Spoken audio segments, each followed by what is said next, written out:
IFUJ international federation of journalist उसने कहा कि पाकिस्तान इस वक्त सहाफत के लिए बदतरीन खतरनाक तरीन मुल्क है। सही कहा उन्होंने। काजी साहब आपको इन चीजों से जो फेटअप है ना वो भी प्रॉब्लम होगी कि वो सारा टिकटॉक पे इमरान खान को उन्होंने लीडर बना दिया है और टिकटॉक ही इमरान खान जो है वो उसको लीडर बनाने वाली है। और दुनिया कायदे आज़म ने अलहदा पाकिस्तान क्यों बनाया था? इसलिए कि हम एक आज़ाद रहें और अपनी मर्जी से ज़िंदगी गुजार सकें। तो आपको लगता है कि जिस मकसद के लिए बनाया था, जिस वजह से बनाया था, वो वजूहात पूरी हो रही हैं? वो है जिस तरह के हालात है भाई, मुझे देख रहा हूँ कि 4-5 साल है हमारे पास, फिर हमने भी वो रशिया यूक्रेन की तरह बन जाना है। हम पे भी वो अमेरिका इस तरह चढ़ाव करेगा कि आपने ये नहीं करना, आपने वो नहीं करना। तो सन 2000 में साउथ अफ्रीका और ये जो रशिया है, यहाँ के लोग आते थे कराची काम करने, आज यहाँ के लोग वहाँ काम करने। मोदी इस मर्ज को काबू करने में नाकाम रहा है, हिंदुस्तान की तबाही कर रहा है, हिंदुस्तान की मैशत डूब रही है। भारत हर तरह से एक गुंडा रियासत का किरदार अदा कर रहा है, बड़ा डॉन बना फिरता है भारत। नरेंद्र मोदी का पाकिस्तान को नुकसान पहुंचाने का जुनून जरा मुलाहिजा कीजिए कि पाकिस्तान को बैरूनी खतरे का सामने, और ये बैरूनी खतरा पाकिस्तान को आपको पता है कहां से? भारत से। कोई ठुकता नहीं है पाकिस्तान के पासपोर्ट के ऊपर। आपने ये इज्जत है दुनिया में पाकिस्तानी पासपोर्ट की। देखा पासपोर्ट देखे यार, पाकिस्तानी वो पहले देखते हैं पाकिस्तान पूछा, दूसरों को लाइन में पहले ले आते हैं, पाकिस्तान को कहते हैं वो खरशवाई खाली वर रहा। मतलब क्या इसका मतलब ही बता दे। तुम जरा साइड पे बाद में आना पहले।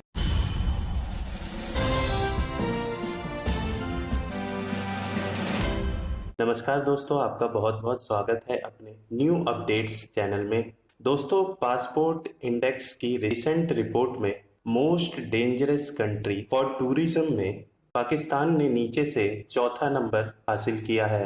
यानी कि पाकिस्तान उन देशों में शुमार होता है जो टूरिस्ट लोगों के लिए सेफ नहीं है। और सोने पे सुहागे वाली बात यह है कि पाकिस्तान का पासपोर्ट भी दुनिया में चौथे नंबर पे है। नहीं, नीचे से चौथे नंबर पे है, ऊपर से नहीं। वहीं दूसरी तरफ टूरिज्म के लिए टॉप मोस्ट कंट्रीज में भारत का भी नाम है। भारत की अहमदाबाद सिटी को टॉप पे रखा गया है और स्टेट में केरला को। आप कौन सी सिटी से हैं कमेंट करके जरूर बताएं।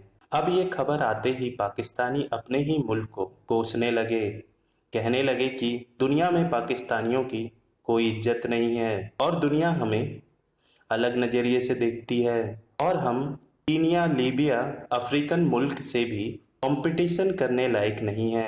वहीं भारत हर चीज में दुनिया में टॉप आता है। चलिए दोस्तों, वीडियो शुरू करते हैं। अपना सपोर्ट बनाए रखें।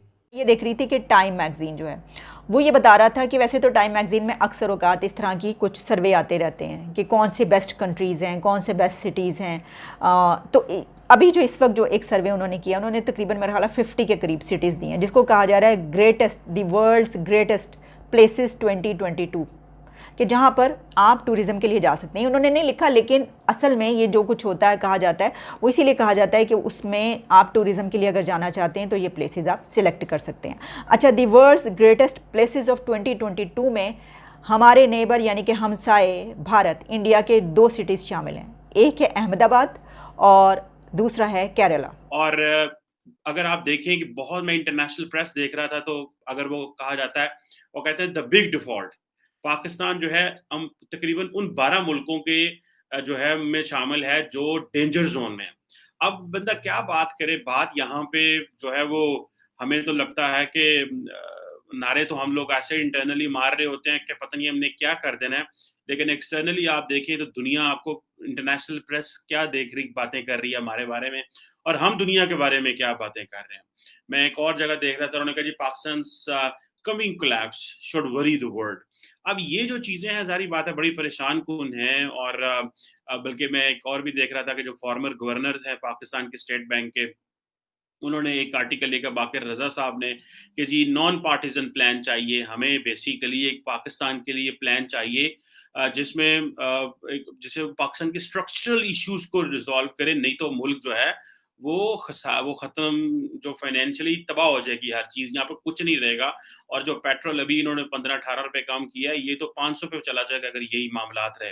अभी से देखें तो तरले ते मिन्नतां ते माफिया ते पैसे दे दियो तो मिन्नतां, कभी एस्टैब्लिशमेंट के तरले, तो कभी मुस्लिम दुनिया के तरले, तो कभी अमेरिका के तरले, और उधर जाते हैं अमेरिका तो पाँव को पड़ते हैं, पाकिस्तान आते हैं तो आप कहते हैं कि हम अमेरिका हमारा दुश्मन है, छड़ना ही नहीं है, साइन फाड़ना है, इन्हें दी ऐसी तैसी कर देनी है, इनकी क्या जरूरत है। अब देखें ना कि पाकिस्तान को उन्होंने कहा जी कि आप जो 12 मुल्कों में डाला है उन्होंने, जो कि बेसिकली वो कह रहे हैं डेंजर जोन में है, जिसमें जारी बात है वो अर्जेंटीना को डाल रहे हैं। वहां पे भी सेवरल जो सॉवरेन डिफॉल्ट है उसका उसके भी चांसेस हैं। और इसी तरह यूक्रेन जो है उसको भी $20 अरब चाहिए अपनी इकोनॉमी को रिस्ट्रक्चर करने के लिए। जो मॉर्गन स्टैनले एंड मुंडी वॉन है, उन्होंने उसको वॉर्न किया है और उसके बारे में उन्होंने जो उसकी मैक्रो इकोनॉमिक पिक्चर दी है, जिसे आप कह लें कि जो तुनीसिया है वो भी IMF के पास है और उसको कहा जा रहा है कि बड़ा रिस्क के करीब है। 10% बजट डेफिसिट है उस दुनिया का। हमें अब ये इस तरह देखें, आप वो लिंक कर रहे हैं पाकिस्तान को, वो घाना के साथ लिंक कर रहे हैं कि जनाब वहाँ पे बड़ी ज़्यादा बोरिंग हुई है और जो डेट टू GDP रेशो है वो 85% पे चला गया। ये मैं टॉकिंग ऑफ घाना की बात कर रहा हूँ। जो इन्फ्लेशन है घाना में वो 30% पे चली गई है। इन्फ्लेशन तो पाकिस्तान में भी ब्लूमबर्ग कह रहा था कि 22% 23% पे चली गई है और पाकिस्तान की तारीख की सबसे बड़ी इन्फ्लेशन है।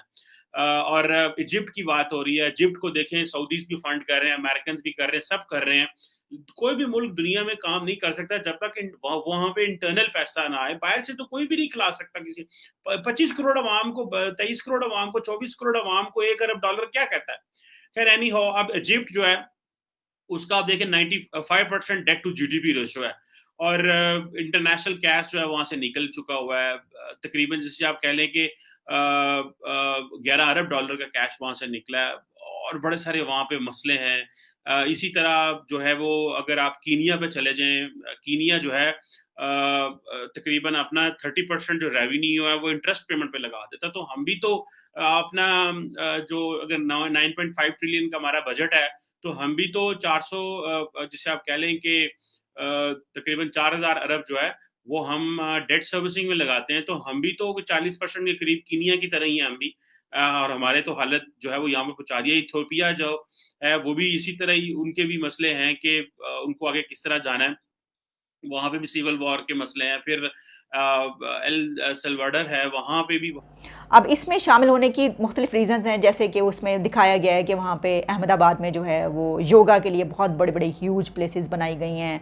फिर वहाँ की उन्होंने जामिया मस्जिद की भी जिक्र, बहुत सारी वहाँ पे ऐसी प्लेसेस हैं कि जिनको जो है वो पसंद किया जाता है। फिर केरला का उन्होंने वहाँ पे जो ब्यूटी है, बीचेस और फिर एलिफेंट्स के हवाले से जो एलिफेंट सेंचुरीज हैं वहाँ पर, वो सारे उसकी बात की गई है।